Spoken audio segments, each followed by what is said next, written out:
All right.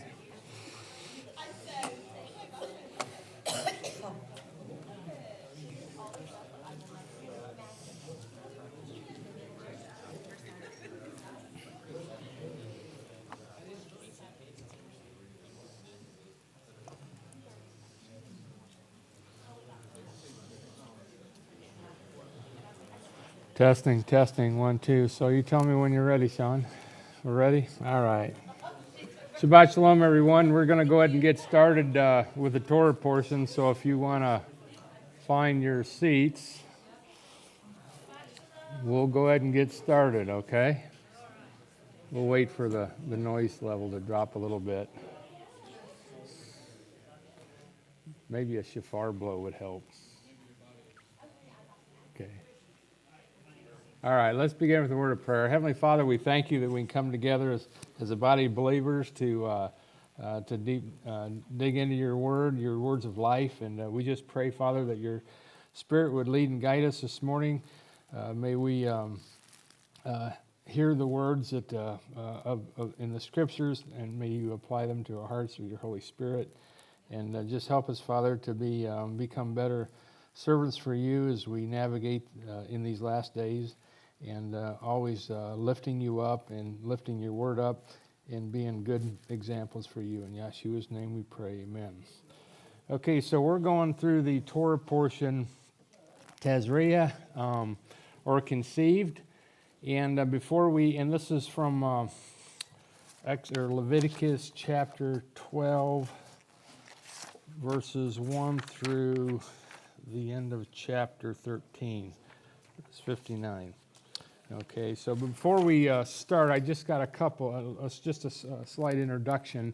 In Tony Robinson's commentary on this Torah portion, there's a few things that I think we need to discuss before we go through this Torah portion, and it's the definitions of clean and unclean. And these are two Hebrew words used throughout these for this Torah portion and next week's Torah portion, and they're typically translated clean or pure or unclean, contaminated, and pure. Now, these English words don't always convey the true meaning of the Hebrew. In fact, there are no English equivalents. So some translations use the word ritually clean or ritually unclean. These two words are closer to the mark, okay? So, unclean, the Hebrew word translated unclean beginning in Leviticus chapter 11 is tameh, and clean, the Hebrew word translated clean is tehor. So we're going to talk a lot about tameh and tehor today. Now, I'm going to kind of give you what is the reason and the purpose for all these rules and regulations on the clean and unclean in reference to, and we can get that at the end of next week's Torah portion. It's in Leviticus 15:31. But I thought I'd start with this so we have an idea as we're going through this Torah portion, the function and the purpose of these rules and regulations. Leviticus 15:31, it's up there on your screen. It says, thus, after he goes through all these rules, he says, thus shall you separate the children of Israel from their uncleanness, that they die not in their uncleanness when they defile my tabernacle that is among them. So these rules and regulations were put into place, after the Mishkan, the tent of meeting, was built, because that's where the presence of God would come down in the midst of the camp and to dwell among his people. But there were rules and regulations in order to approach a holy God, and so that was the whole purpose of these rules and regulations that were put into place. And now we're also going to touch in some scriptures in the book of Revelation in the end, and we're going to make some connections on why this is still relevant for today, especially in the millennial reign. Okay, so we're going to go ahead and get started. So I need some volunteers to start reading. Well, chapter 12 is not that long, so I need somebody to read chapter 12, verses 1 through 8. So can we have a volunteer? Now, chapter 13 is a little bit longer. We're going to get into that one and right after this one, and then we'll comment after we get through these 2 chapters, okay? So Leviticus chapter 12, verses 1 through 8. Adonai said to Moshe, "Tell the people of Israel, if a woman conceives and gives birth to a boy, she will be unclean for 7 days, with the same uncleanliness as in Nadah when she is having her menstrual period. On the 8th day, the baby's foreskin is to be circumcised. She is to wait an additional 33 days to be purified from her blood. She is not to touch any holy thing or come unto the sanctuary until the time of her purification is over.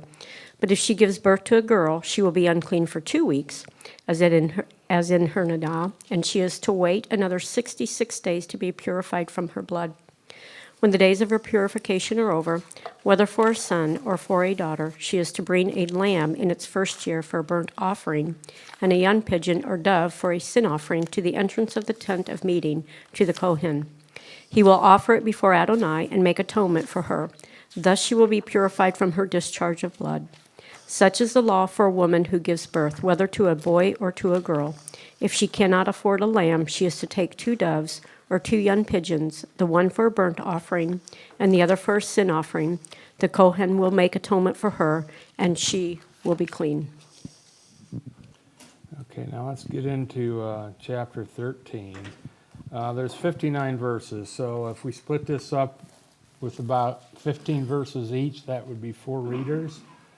So can we have somebody read from Leviticus 13, 1 through 15, and then we'll pick up 16 to 30 and so on until we're finished, okay? So Adonai said to Moshe and Aaron, "If someone develops on his skin a swelling, scab, or bright spot which could develop into the diseased surat, he is to be brought to Aaron the Kohen, or to one of his sons who are Kohanim.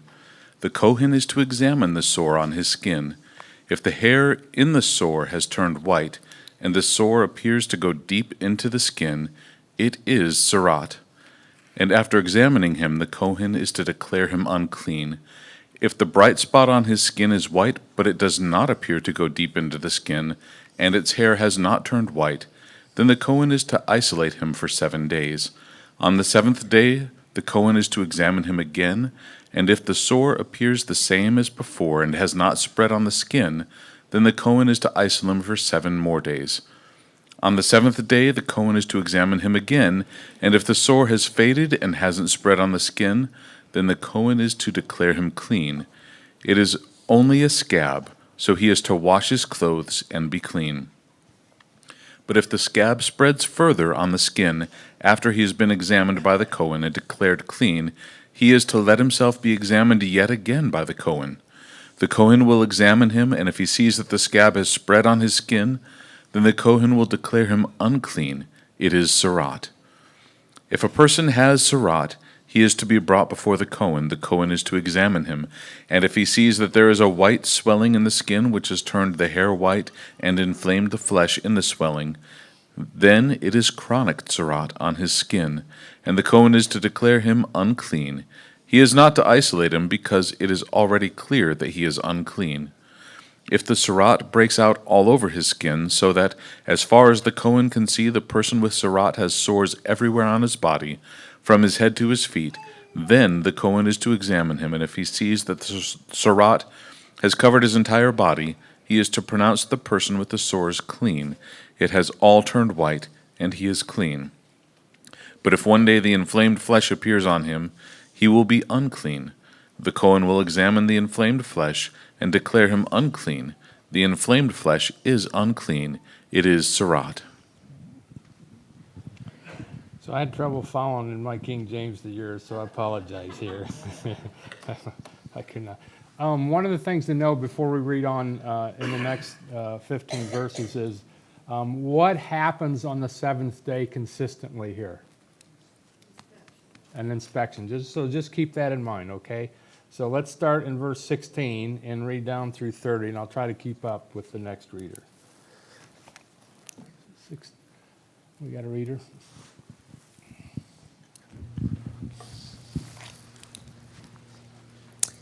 However, if the inflamed flesh again turns white, he is to come to the Kohen.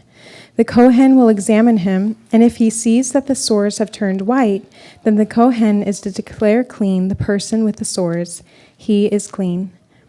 If a person has on his skin a boil that heals in such a way that in place of the boil there is a white swelling or a reddish-white bright spot, it is to be shown to the Kohen. The Kohen is to examine it. If he sees that it appears to be lower than the skin around it, and its hair has turned white, then the Kohen is to pronounce him unclean. The disease of Tza'arat has broken out in the boil. But if the Kohen looks at it and doesn't see any white hairs in it, and it isn't lower than the skin around it, but appears faded, the Kohen is to isolate him for 7 days. If it spreads on the skin, the Kohen is to declare him unclean. It is the disease.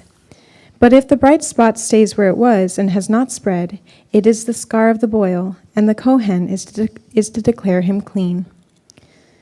Or if someone has on his skin a burn caused by fire, and the inflamed flesh where it was burned has become a bright spot, reddish white or white, then the Kohen is to examine it.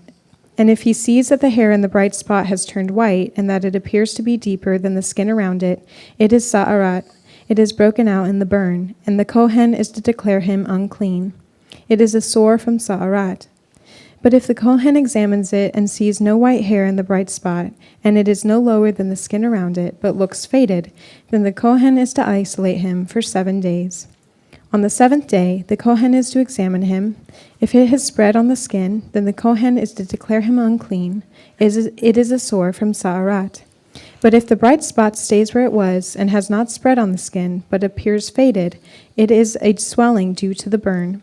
And the Kohen is to declare him clean, because it is only a scar from the burn. If a man or woman has a sore on the head, or a man in his beard, then the Kohen is to examine the sore. If he sees that it appears to be deeper than the skin around it, with yellow thin hair in it, then the Kohen is to declare him unclean. It is a crusted area, a tza'arat of the head or beard. Okay. So I need a reader from 31 to 45. And just a point of interest here, who declares the person unclean or clean? Who declares a person clean or unclean? The priest. Okay, let's move on. So, any reader? Okay, I'll go ahead and read. And if the priest, this is starting in verse 31, if the priest look on the plague of the skull, and behold, it is not in sight deeper than the skin, and then there is no black hair in it, then the priest shall shut up him that hath the plague of the skull 7 days. And in the 7th day the priest shall look on the plague, and behold, if the skull spread not, and there be no yellow hair, and the skull be not in sight deeper than the skin, he shall be shaven, but the skull he shall not shave, and the priest shall shut him up that hath the skull 7 days more. And in the 7th day the priest shall look on the skull, and behold, if the skull be not spread in the skin, nor be in sight deeper than the skin, and the priest shall pronounce him clean, and he shall wash his clothes and be clean. But if the skull spread much in the skin after his cleansing, then the priest shall look on him, and behold, if the skull be spread in the skin, the priest shall not seek for yellow hair, he is unclean. But if the skull be in his sight at a stay, and there is black hair growth upon therein, the skull is healed, he is clean, the priest shall pronounce him clean. If a man also or a woman hath in the skin of their flesh bright spots, even white bright spots, this priest shall look, and behold, if the bright spots in the skin of their flesh be darkish white, if it is freckled spot that groweth in the skin, he is clean. And the man whose hair is fallen off his head, he is bald, yet he is clean. And he that hath his hair fallen off from the part of his head toward his face, he is forehead bald, yet he is clean. And verse 42, and if there be in the bald head or bald forehead a white reddish sore, it is leprosy sprung up in his bald head or his bald forehead.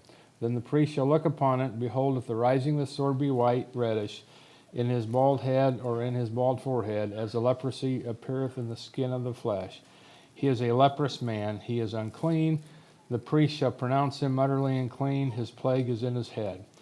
And the leper in whom the plague is, his clothes shall he rent, and his head bare, and he shall put a covering upon his upper lip, and shall cry, unclean, unclean. Okay, a reader for 46 through, what's going on here? I don't want that. I don't need that. All right, here. I don't need that, thank you. Okay, 46 through the end of the chapter. Okay, Amy?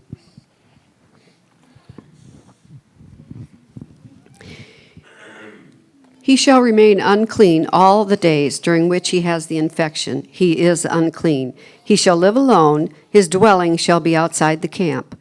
When a garment has a mark of leprosy in it, whether it is a wool garment or a linen garment, whether in warp or woof of linen or of wool, whether in leather or in any article made of leather, if the mark is greenish or reddish in the garment or in the leather, or if in the warp or in the woof, or in the article of leather, it is a leprous mark and shall be shown to the priest.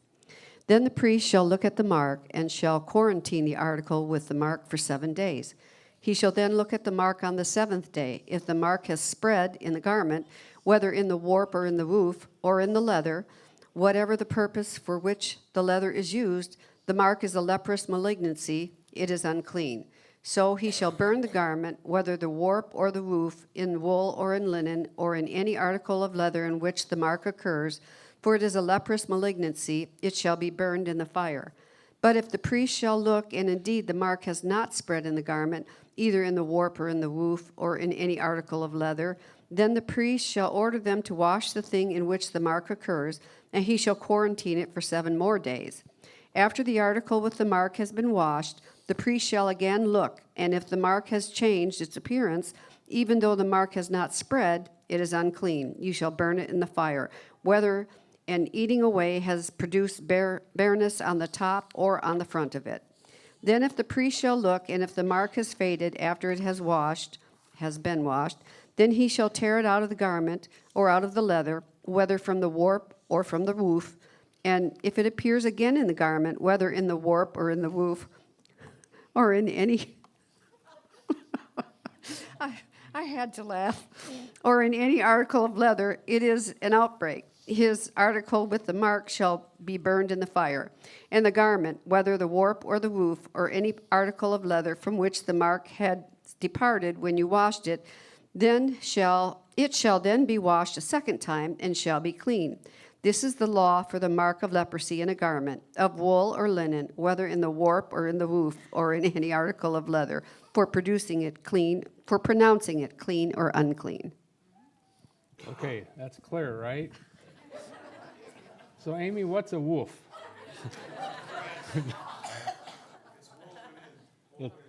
It's woven in fabric. Okay. Yeah. So translations are not easy, and so, okay.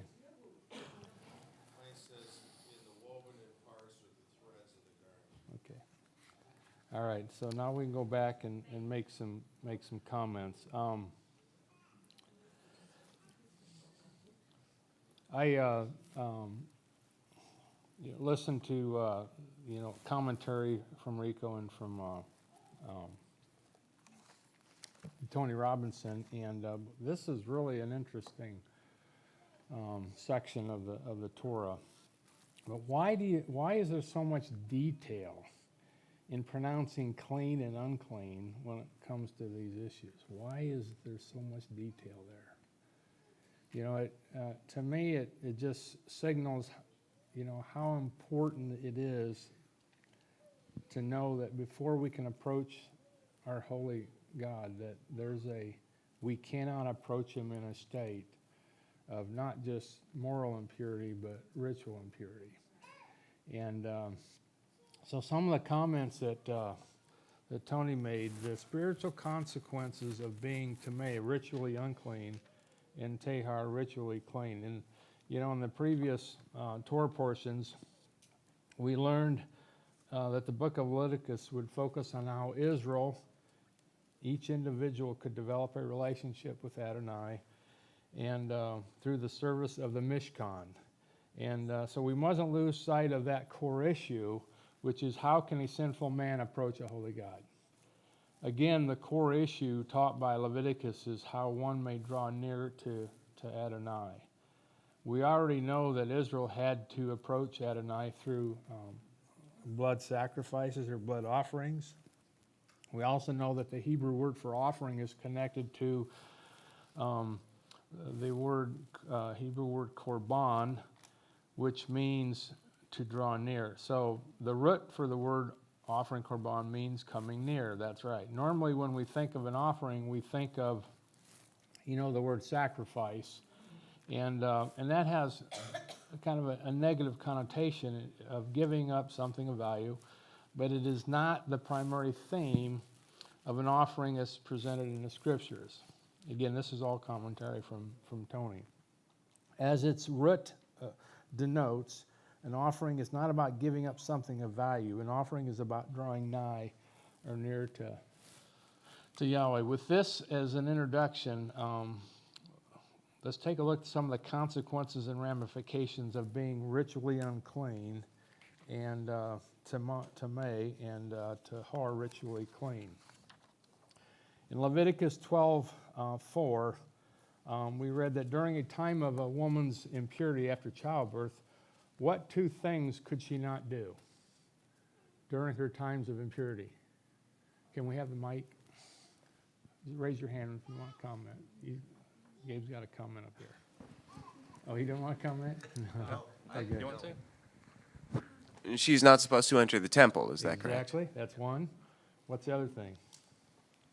I came in here towards the end of the part, so someone else. What else? Laura's got a comment. Not touch anything holy. Yeah, not touch anything sacred. Okay. During the time of when a leper is considered tamei, where must he dwell? Outside the camp. All the days were, and this is from Leviticus, I think it's 13:16. I can't read it. All the days wherein the plague shall be in him, he shall be defiled. He is unclean. He shall dwell alone. Without the camp shall his habitation be. A pretty lonely and disparaging, time of life for a leper. But notice that the separation of the leper outside the camp of Israel precludes his entry into the Mishkan. We read that in Leviticus 15:31. Thus shall you separate the children of Israel from their uncleanness, that they die not in their uncleanness when they defile my tabernacle that is among them. So according to that verse, what is the effect of the priest's atonement for one who is tamei? What is the effect of the priest's atonement? Because the one, when he would come, be sent to the priest to be declared clean, there was two offerings he had to bring. What were they? The Bible defines them as a burnt offering, which was what? A free will offering. Okay, and the other one was a sin offering, but Rika would say that a better translation would be a purification offering. Okay, and the same is the case with a woman who's unclean during her time, or a man, or whatever. There were offerings that were brought, and one was a burnt offering, which was a free will offering, and the other one was a sin or a purification offering. Okay, and we know that, when a man-child is born, after 40 days, and correct me if I'm wrong, she was supposed to present her, go to the temple and present her, go through the mikveh and her purification and present the offering to the priest. It wasn't that she sinned. It was a purification offering. It was a way to prepare yourself ritually to be clean in order to come near to Yahweh. So back to the question. So what is the effect of the priest's atonement for one who is tamei? He separates them from their state of being tamei to being tahor, clean. Okay, that was the priest's. We read earlier that the one who pronounces one clean or unclean was the priest, right? Okay, and this all has messianic connections, and we're going to touch on that here in a little bit. Why was it imperative that the children of Israel be separated from their state of being unclean? Why was it so important? So they die not if they were to approach the temple, the Mishkan, okay? And what effect does the ritual uncleanness have on the Mishkan where Adonai dwells? It defiles the Mishkan, okay? So from these examples, we can see that a person's ritual cleanness or lack thereof has a direct bearing on whether or not they can enter the Mishkan or draw near to Yahweh. This is the issue. The phrase enter the Mishkan is the equivalent expression to draw nigh to Yahweh, because the Mishkan is where he dwelled between the cherubims over the ark and the Holy of Holies. Thus we see that one must be clean or tahor in order to draw nigh to Adonai. But why is this? Well, in the book of Leviticus we learned that Yahweh was going to make himself known to his people as Yahweh. And to approach him, we know that when he was Moses went to the mountain, the children of Israel there were at the mount after they came out of Egypt, that Yahweh made sure there was a separation. You know, only Moses and certain ones could approach Adonai, go up the mountain. The children of Israel, they had a line there. So, and it was all connected to this concept of how do we approach a holy God. Okay, so let me stop right there and take some comments or questions before I move on with some other highlights. Lori. So I have a question then. For us, it's the blood of Yeshua that cleanses us and covers us for our cleanliness. Is that correct? So we're going to touch on that in a little bit because right now we know that there's nothing in the Torah that we could do to conquer death. Okay? There's nothing we could do. There's no law that we could keep to conquer death. Okay? So we're all doomed to that death penalty. So Yeshua had to come to break that chain, to break that curse, because there's nothing we could do. It only could come through him. So he came to break that. Now, in the millennial reign, this comes into play again. And the reason is, it isn't until the end of the millennial reign when everything's going to be restored back to the original condition as it was in the garden. Okay, so there is we're going to see where these things still apply if there's a temple. Okay, there has to be a temple, and we know that during the millennium that there will still be people being born, there will still be people dying, there will still be nations that aren't going to follow Yahweh, that are not going to go up to keep the Feast of Tabernacles. We know that those things are still going to still exist, and it isn't until at the end of the millennium that death will be swallowed up with victory. So during that millennial reign, this is going to come into play, and we're going to see that here in a little bit. Okay, but so what Yeshua did does not. If the temple was standing today, okay, we know that after his death, burial, and resurrection, Paul and the disciples, apostles, they continued to go up to Jerusalem to the temple. They still had to follow those guidelines. So Yeshua didn't his death didn't eliminate that. What eliminated was he gained victory over the grave for us. Okay, but so hopefully this will make sense a little bit later as we go through some text in Revelation. Okay, so any other comments or questions? Yes, sir. So there's two things I really don't know what to do with here. A specific verse. Where is it? Yeah, okay, around verse 46, 45. Yeah, 45. It's talking about the person who has the defiling disease shall wear torn clothes and let the hair of his head be disheveled, and he shall cover his upper lip and cry out, unclean, unclean. And I'm just like, I was wondering what that meant, that he should cover his upper lip. And then also, with the relevance of letting his hair grow out and wearing torn clothes, is that just kind of like the situation he's going to be in, or is that something he should do? And then another thing of just the general theme of chapter 13 that I was confused with a little bit was, I mean, I guess it makes sense that a leper, not be in contact with anyone. There was the continuing theme of just, casting them out, but there was no restoration process that was described. There was no way to help them. It was just you go out and you stay there, and we wait and see if it gets better. There was nothing else to it, and I thought that was like kind of interesting. It kind of felt like there was no. It was just like a complete reliance on God to let them be healed, especially since afterward there would be in chapter 14 it talks about the cleansing rituals afterwards. It's all after the fact. There's nothing in between. There's nothing during that helps them or restores them that the priest can do. It's just stay outside and wait. Yeah. I don't know So what you somebody would got do. a comment on that before I read some points here? So there's some lessons that Yahweh's trying to teach us. What does a leper represent in, spiritually to us?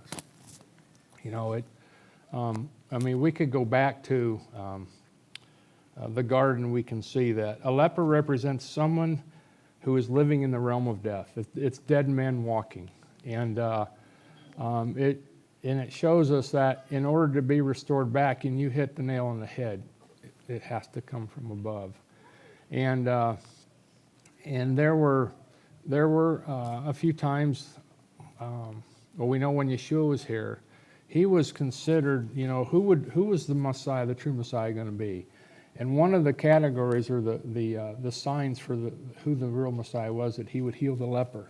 Okay, so a leper, you're right, had a pretty doomed life, so one of the signs of who the Messiah was that he would heal the lepers. And so I don't know if that's why it was, something that there were times when Miriam was healed of leprosy. Remember? And Moses, he had that sign. He put his hand inside his garment, and when it came out, it was leprous. When he put it back in, so there were cases where healing did take place for leper. But you're right. It was a very doomed. It was a very dark time for lepers. Now, the plague of leprosy. It's not this disease that I think today it's. This kind of describes something close to, is it Hansen's disease? I can't remember. But that's not what this was. A plague is something that is sent by Yahweh. So this is was something very specific. And there's 3 examples of people that contracted leprosy in the Bible. Miriam was one. Why? Because she went against authority. And the other 2 examples were very similar. They kind of went against authority, and so the plague was sent. So I think that's a key reason why leprosy was so serious. Okay. And but again, Yeshua was the one that he healed the leper. And here's something interesting. We do know it happened because there was the process of becoming clean from leprosy. What was one of the protocols that the leper went through, that the priest administered to the leper to pronounce him healed, clean? It involved blood on the right ear, the right thumb, and the right toe, and some other things I can't remember exactly. That same ritual was the same ritual for anointing the priests. Okay, elevating, that was the highest form of honor, was, the priest becoming a priest. And then, so what Yahweh's telling us, that the walking dead, us, he is going to reestablish us, our honor. And the same process for the leper was used for the priest. And so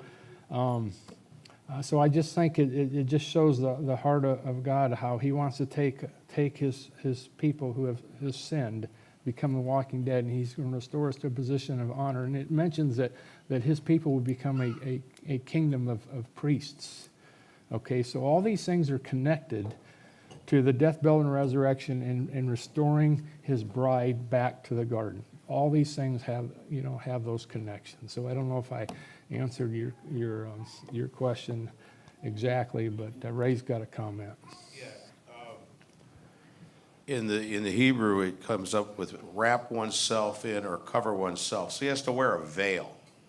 And torn clothes would probably be symbolic of like burial clothes or, something like that. And it also say that, we go back and it says, if you keep my commandments, none of these diseases will come upon you. Yeah.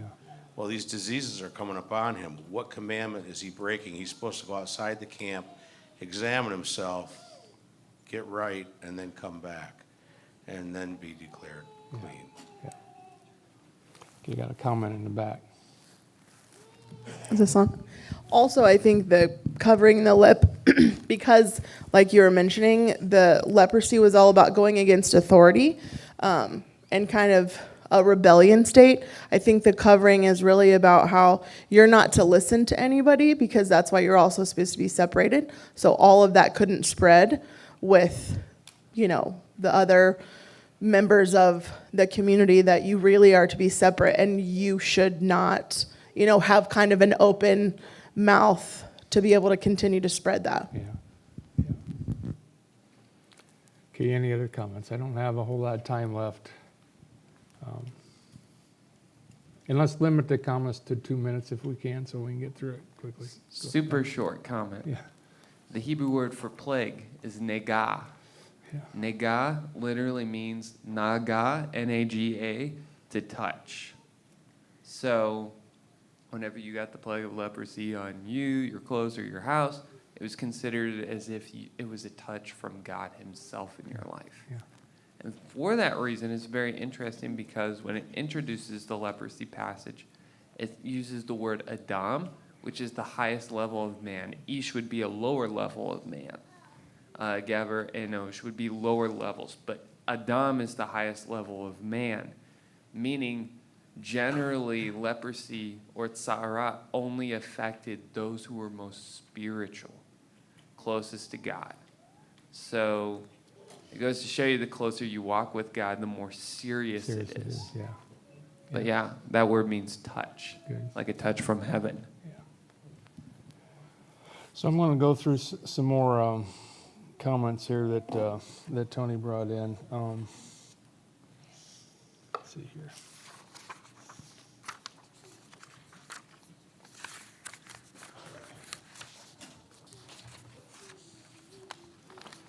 Okay, so here.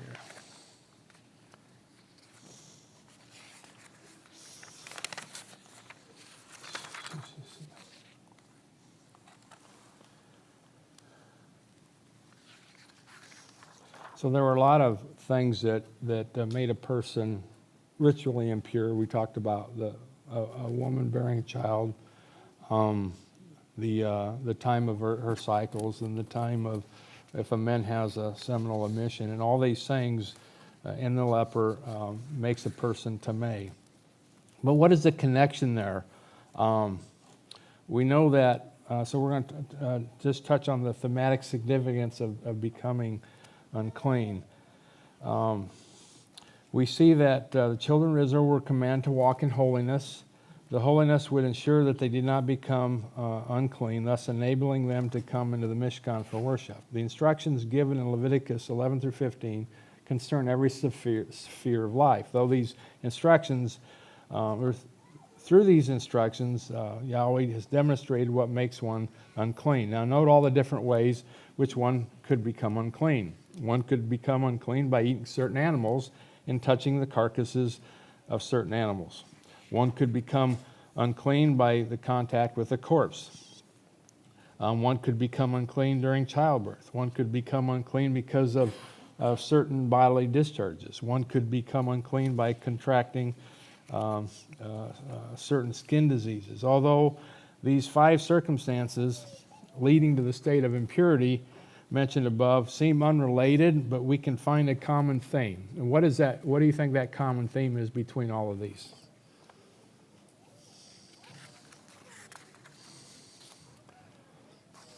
Could death?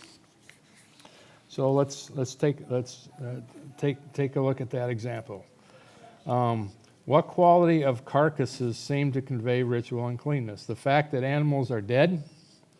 Dead carcasses are the source of ritual impurity. What are the eating habits of kosher animals? What are their eating habits? Herbivores. What are the eating habits of many non-kosher animals? Carnivores. Okay, just think about this connection of life and death as we go through this, okay? What are some of the ways that carnivores obtain their food? They kill their prey, or they scavenge dead animals. Knowing that one can become unclean by touching a dead body, what theme relates ritual impurity caused by touching animal carcasses and corpses? This is basically contact with death, okay? Makes a person ritually unclean. What about in Leviticus 17:11? It mentions there. So, what is the source of life in a living creature? What is its source of life? It's the blood, right? What happens during childbirth that involves blood? The mother loses a significant amount of blood during childbirth. So Tony makes this connection that during childbirth, the mother loses, what causes life. She loses blood, and the life force that she loses is through the blood. Now, although there's not death there, the fact that losing blood, you lose enough blood, you're going to die, right? The bodily discharges of Leviticus 15 concerning seminal emissions or the woman's cycle, what are the normal, and so we ask the question, what is the normal function of man's seed? Well, it carries the substance of life, okay? When it's admitted, from a person's body, it no longer can create life, okay? So there's a connection here between life and death in all these examples. When a woman goes through her cycle, what's happening there? When conception does not occur, the egg which carries the substance of life from the woman is flushed from the body.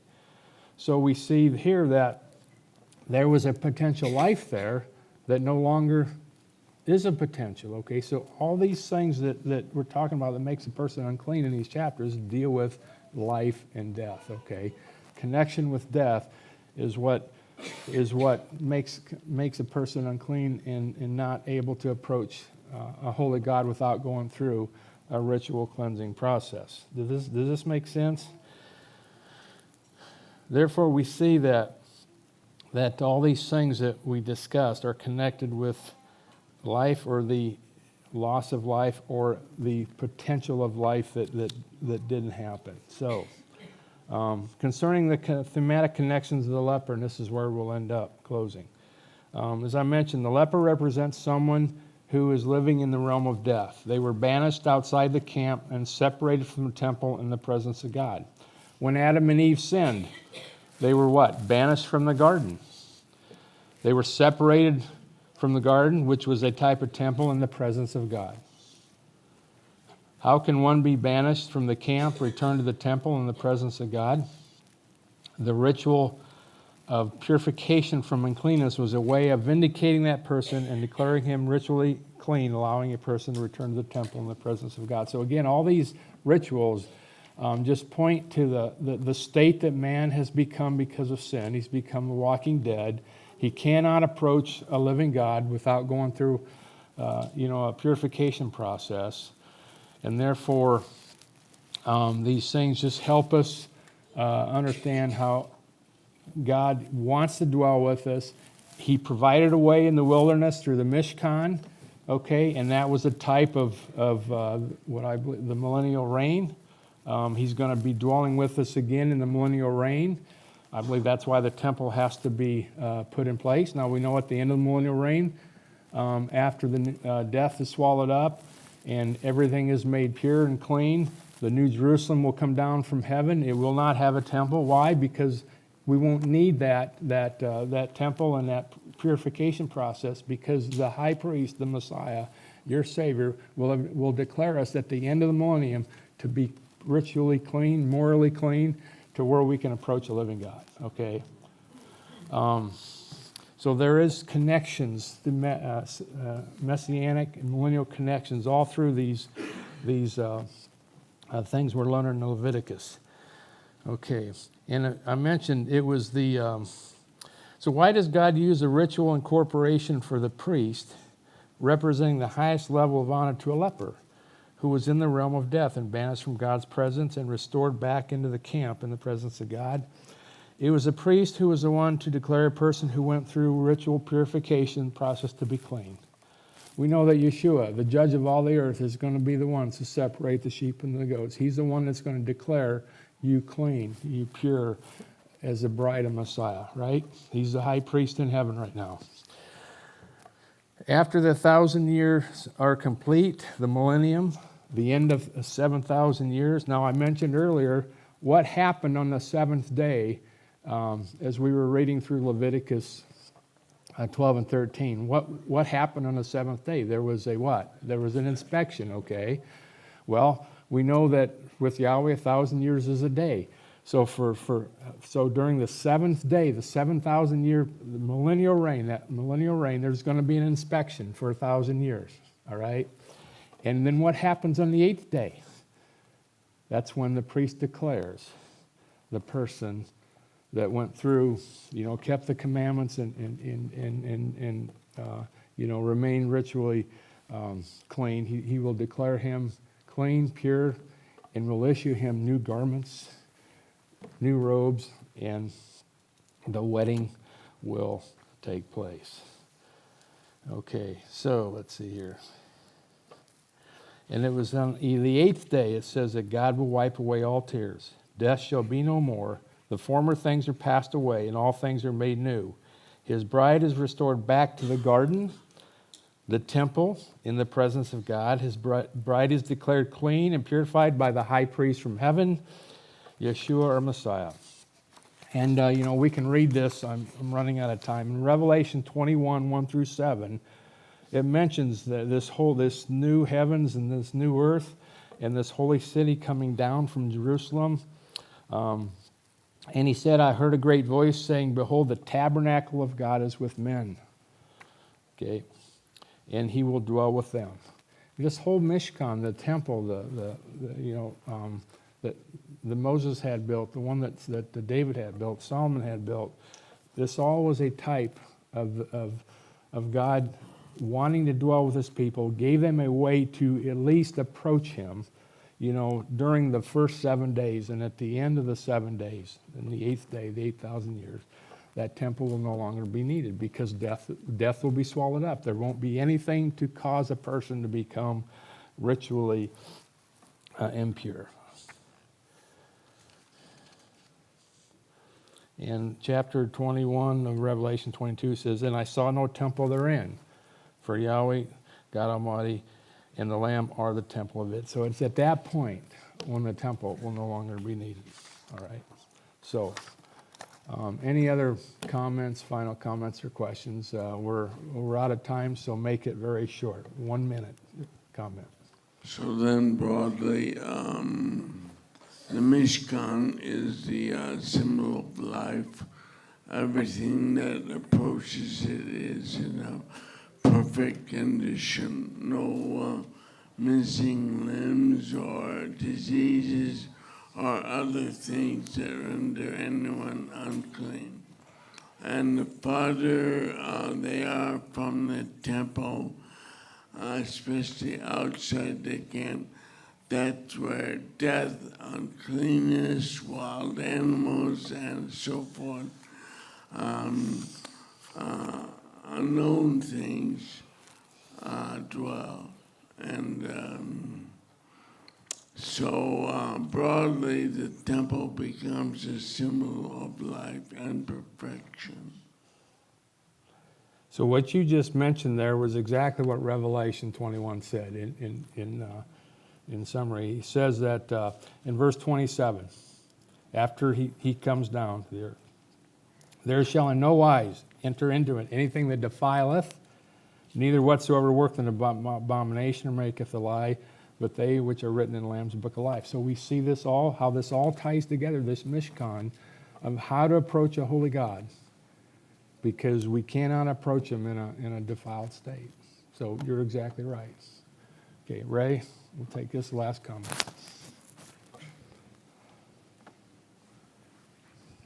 wonder how much it has to do with, it relates with Yeshua going out into the desert and then coming back, and also John going out into the desert and actually, you know, being tempted and all those things and coming back and showing himself pure. Yeah, not sure. Okay, thank you for your comments. We'll take a 5-minute break, and then we'll start back up here at 11:30. Thank you.